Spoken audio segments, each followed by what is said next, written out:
Namaste, everyone. We at Advaita Academy welcome you to the last day of this 1 month long Oneness Festival.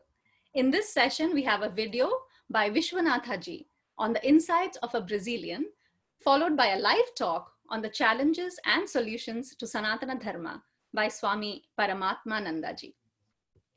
Jonas Masetti, otherwise known as Vishwanatha ji, is a traditional Vedanta teacher who studied under Puja Swami Dayananda Saraswati ji in a 3-year course in India. He is from Brazil, and before entering into Vedanta, he was a mechanical engineer who founded and ran a consultancy company successfully for the stock market. But life had different plans for him, and after exploring the business world and seeing the meaning of this life, that it was not complete, he started to look for answers. And that was when he had the grace to meet one of Puja Swamiji's disciples who introduced him to the Vedic culture. It was love at first sight.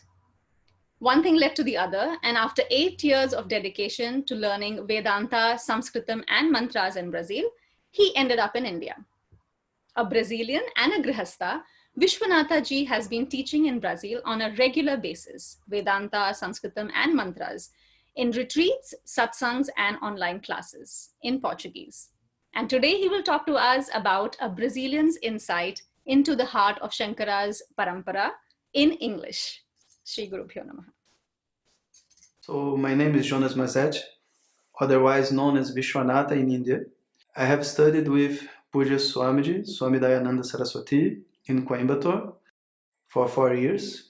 And before that, I have been studying with Gloria Ji in Brazil, Santosh, and some other teachers that I met in this life. Before going to these Vedanta studies, I was a mechanical engineer and had my own company in the stock market. After some few years working as an analyst and a consultant, I decided that I wanted to give some other value to my life and seek to a different knowledge. And it was by some good punya that I have met a yoga teacher that was also a Vedanta teacher who presented me this wonderful tradition. Since that time, this study has been growing and growing. And after 15, 16 years, I'm here now back in Brazil with an Institute of Vedanta, helping other Brazilians that want to grow and to receive this light of the Vedic knowledge. Om. Om Shri Guru Bhyo Namaha Harihi Om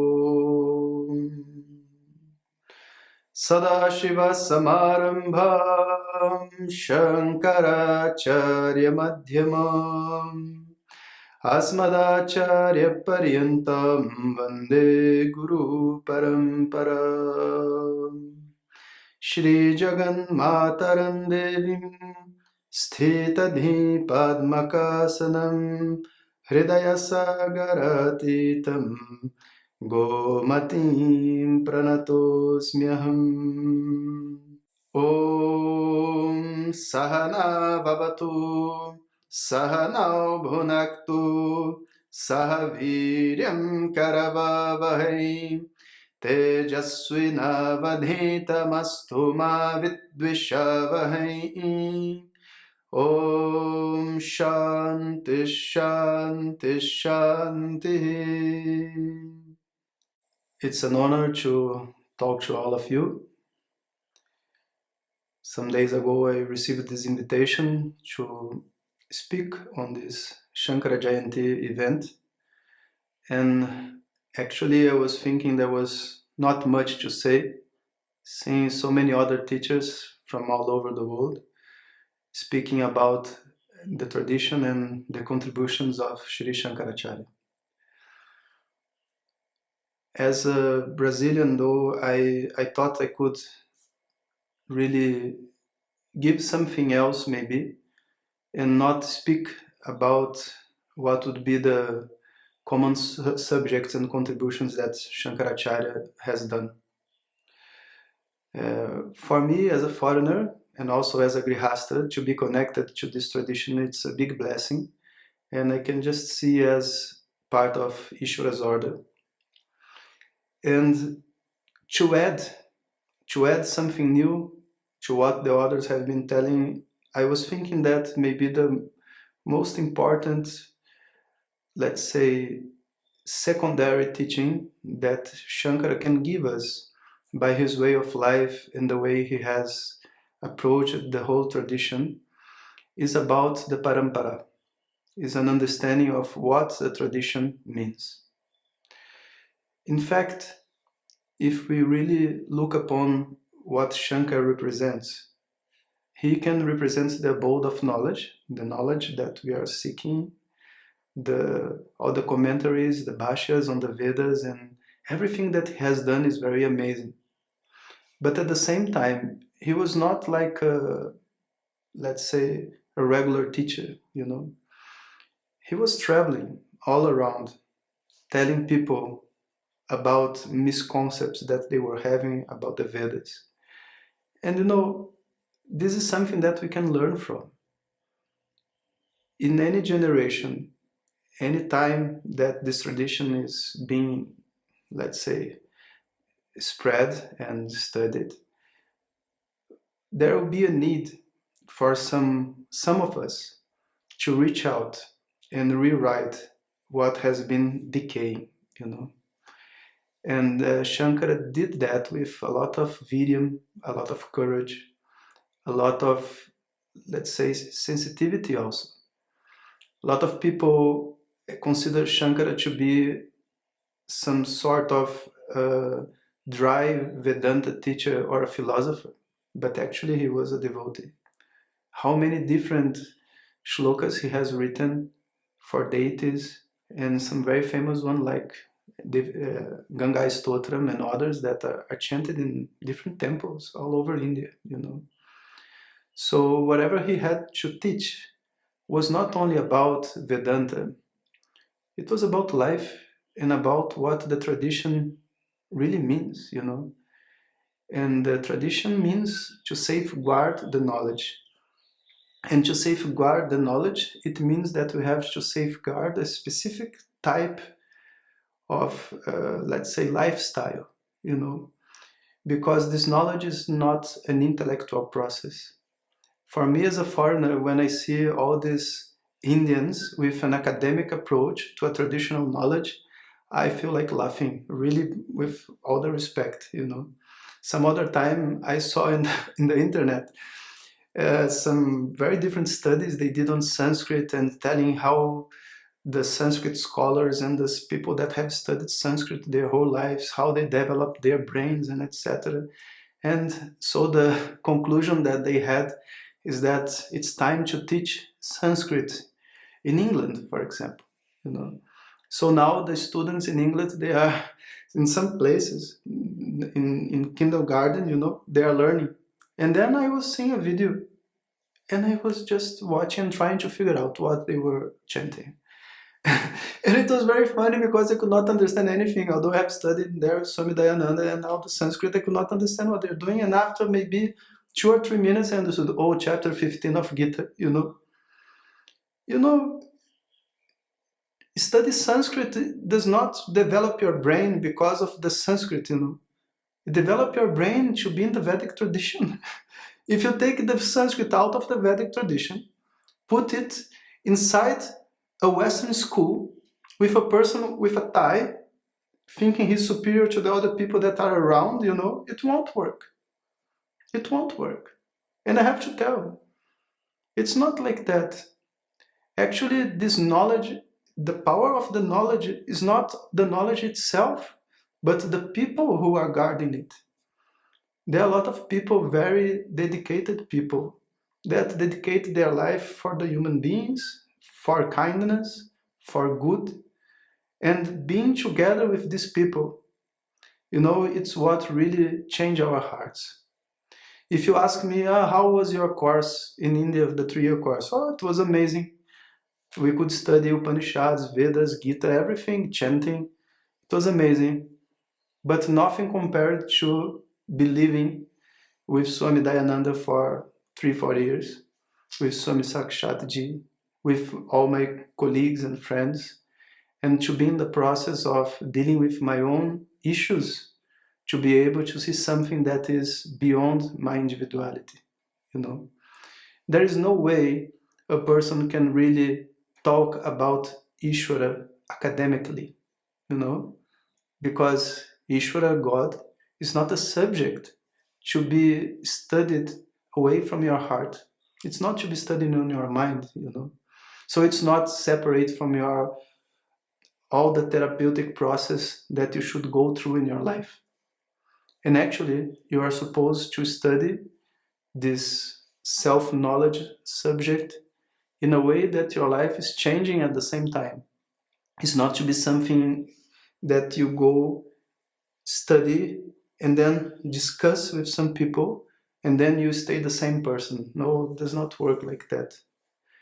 And actually, for this to happen, we need like a what we could tell a safe environment for growing. Like if you want to grow a plant, maybe you're going to take it to a very cozy place and protect it from everything so that it can understand how it should grow, you know.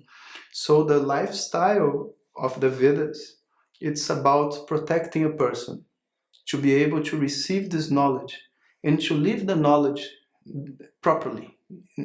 And of course, changing his own life to a life that he thinks it's better for him and for the other people that are around.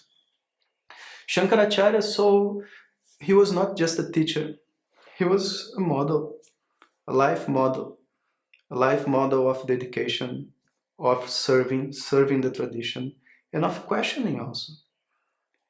After he went around India, challenging everybody that would say that Vedas are telling something different, you know. All the concept about what was the Veda tradition was changing because of his effort, you know. Nowadays, we see people that say that there are different types of Vedanta, you know. They have Dvaita Vedanta, Visishta Dvaita, Advaita Vedanta. It's very interesting. Even Advaita got some qualities in the mind of the philosophies, you know. You have different types of Advaita Vedanta. But let's suppose just that there were two types, Dvaita Vedanta and Advaita Vedanta. Please understand that saying that there are two types of Vedanta and one is called Advaita does not have any sense. Because Advaita means that it's not different from anything. How can you tell that you have two types of things? One that have these qualities and the other one that has no qualities at all. But if it has no qualities at all, this one sustains this other one. So on that base of Advaita, all the qualities and other philosophies can be standing upon. And if you really look to the Vedas, you're not going to see Advaita teachings. No, the Advaita teachings are not possible in a direct manner because the world is Dvaita. It's dual. You have an experience, you have a subject, you have an object, you have the concept of Ishvara, you have your background, you have your emotions. Everything is there. And I'm an ignorant studying. Of course, Vedas have to talk on a Dvaita mode. He has to talk about the reality that I'm seeing every day. And if it's talking just about the reality I'm seeing every day, what is the purpose? Just to rephrase whatever I know, whatever I feel. I feel that I don't have done well in my life. I'm a little bit guilty of some things that I have done. I want to achieve something. I have a plan to success, and so spirituality will come now and say, yes, you are not really a good person, and actually you have a lot of defects, and your purpose of life is to clear these defects your whole life, and maybe by the end of this life, or maybe on the next life, you can find this happiness that you're looking for. Really, this does not make any sense in my heart. If I hear that, I can understand everything that they are telling me, you know, I can understand everything. But does not make any sense in my heart because really, whenever I hear the teachings of Swami Shankaracharya, or any other teacher from our tradition, what I find myself is that I'm really, really, really free. Nothing else. And that really does not matter if I have a perfect mind or an imperfect mind. I'm not my mind. It does not matter what have happened in my past, all my traumas, because in the present moment, I can be full, I can be pura. And this is something that we all as a human being experience. Although we have a lot of problems, we are able to laugh, we are able to love, we are able to appreciate nature, we are able to live happily. So it seems that the philosophy that tells that there is a process to become happy is wrong. There is no process to become happy. Because if you get happy in the process, there will be another process for you to unbecome happy. Can you understand? If you become happy in the process, there needs to be another process for you to unbecome happy. And this is not what I want. I want to become happy and stay happy. And if this is the proposition, this strategy is very wrong. So, as a philosophy, it's very weak. By the end of your life, you are going to meet God in heaven and be happy forever. And if you believe you can suffer now in peace, because in our next life you're going to be happy. This is ridiculous, you know. And if this was the purpose of the Vedas, it would be a ridiculous tradition also, you know.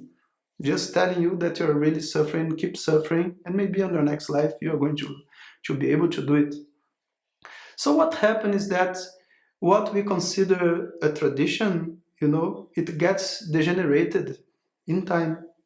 Even Buddha teachings, you know, there is one famous quote that Buddha says, or the teacher asks, the student asks, Buddha, how many lives do I need to become enlightened? And then he looks to the tree and say, these many leaves as there are in this tree, these many lives, these many leaves you need. And then everybody thinks, oh my God, so many lives to get enlightened. So that was not the teaching. You missed the boat. The purpose is you are in a practice of meditation, you know. You're not going to meditate thinking when I'm going to get enlightened. Maybe it's today, maybe it's tomorrow. This won't happen. Just meditate as if there were no end for the process of meditation. It was about creating an attitude. But they take the sentence, twist it, and again create a philosophy where now I can't be happy. I will only be happy after many and many lives of a meditation practice, you know. And it's very ridiculous to think about. The whole thing is very ridiculous if you look to it with an objective mind. But the philosophical mind of a person that is starting the spiritual field has a lot of fantasies. So it's very pleasant to hear that there will be a lot of new experiences and that you have a long way in my life to do a lot of meditation and then I will become something great in the end. And we really buy it. But thanks to really nice and dedicated teachers like Sri Shankaracharya, this type of misconceptions from time to time is erased from humanity, you know. This is very interesting. And he teaches us also about the danger of orthodoxism. You know, the orthodox people who take tradition so strongly and literally, they really do a lot of damage to the tradition. Because, you know, life is changing, society is changing. Even if you think about what the Vedic tradition is nowadays, probably is not what it was 1,000 years ago. All this, let's say, prejudice against women doing so many different practices in the Hinduism does not make any sense for me. And really, if you look to all the temples and all that, you see a lot of women in the temples, and even a lot of sexual murtis and things that give connotations that give some intention that there was no prejudice against sexuality. And nowadays, you know, if you see how the structure of a tradition is they have a lot of problems relating to these sexual relations and this and that. It's a big issue in the whole world, you know. By the time, if you think that Shankara was like a nice teacher that would embrace everybody, no. Shankara is known in the tradition as the one who gave the shapa, the curse, that took the power out of the Kerala Brahmins, you know, because he wanted to do his mother funeral rites, like the last rites for her. But he was already a sannyasi, and by the rule, he could not do, you know. And he got so angry, it's said like this, that he cursed the Brahmins, and after that, they were never more with the same power in India and all that. And I really believe it so. You know, I really believe it so, because rules, they were not created to bound us. If a son, as Shankaracharya was, is very connected to his mother and wants to pray for her, and this is the truth on his heart, who am I or you to tell that he cannot do it? The wish was given by Ishvara. The mother was given by Ishvara. And he wants to pray and he cannot pray. Does it make sense in your heart? Forget what the tradition is. Bring the tradition back to you. Does it make sense in your heart? No, it does not make sense to anybody's heart. So what we have to do? We have to revise the tradition. Revise and revive. We have to understand it better. And this is the role of the big names in our times, the big Shankaracharyas and all the current representatives of our tradition, who I have met some of them, and I know that they will do a great job, you know. And all this is not about, you know, creating something new, but understanding that to be traditional is completely different than to be orthodox. So if you think about a tradition, what to be traditional means? Means that you are going to take all the effort that you can have and do to make the knowledge work, to make people grow, to make people understand better their lives. Our commitment is not to Sanskrit, is not to anything. Our commitment is to humanity. And we can understand that because Shankaracharya went against everybody that was there in that time. And thanks God, now he had the power to do that, meaning he has the strength, the knowledge, and he has studied traditionally his whole life. So nobody could really, no Orthodox or anybody from his time could say he was wrong, you know? Like, for example, I'm telling all this, but maybe somebody can tell, oh, he's a Brazilian, he does not know anything about Vedic tradition. Okay, I'm not Shankaracharya, it's true. But nobody could tell that about Shankaracharya. He was from Kerala. He has studied the Vedas. He was a big scholar. He has the argument, and he was telling, hey, the line is going in the other direction, you know. You are all going in this direction, but the line is going the other direction. If you want to meet this free person inside of you, you have to understand this Parampara differently. You have to understand what is the meaning of Tatvamasi, the main sentence of Vedanta, but at the same time you have to discover your devotion towards Ishvara, because these two things are not opposite. You should not discuss a dry knowledge. You should not get sunk inside a devotional process thinking that this is everything, because it's not. It's not. It's a stepping stone. So inside the Vedas, all the Vedanta teachings, they are said to be the last portion. And the last portion does not mean only that it comes in the end, but it comes in the end of an inner process that is happening. Understanding that I am free, understanding what is the nature of the subject, it's also understanding what is Ishvara. And when this time comes where self-knowledge and, let's say, God's knowledge is revealed to you, what would be the purpose of everything that came before that? You know, Some people say you can throw everything away, it does not matter anymore. No, no, you cannot throw anything away. Everything that you have done brought you here. We should have a lot of respect to that. This is what brought us here. But now that I'm here, I need to go further. I should not hold back. I need to go further.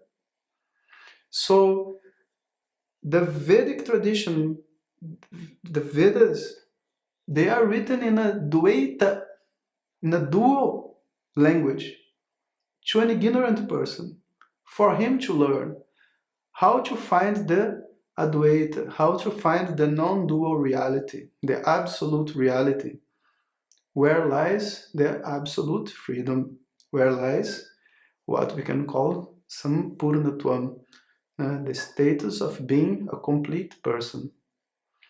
And for me, as a teacher, as I was telling, it's a great honor to be part of this tradition and to help whoever I can. Basically, now I'm giving classes in Portuguese language because it's how I think I can help more.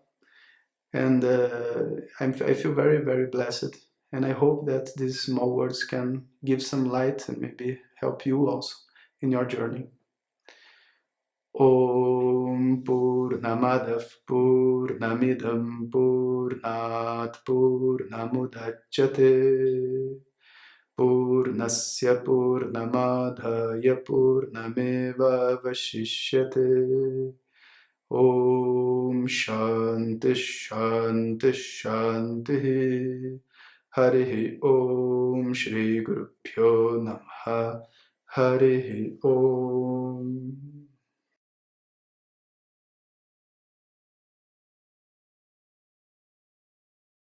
Thank you, Jonas ji, for that very heartfelt talk. We really enjoyed it and hope you can start teaching in English also, apart from Portuguese.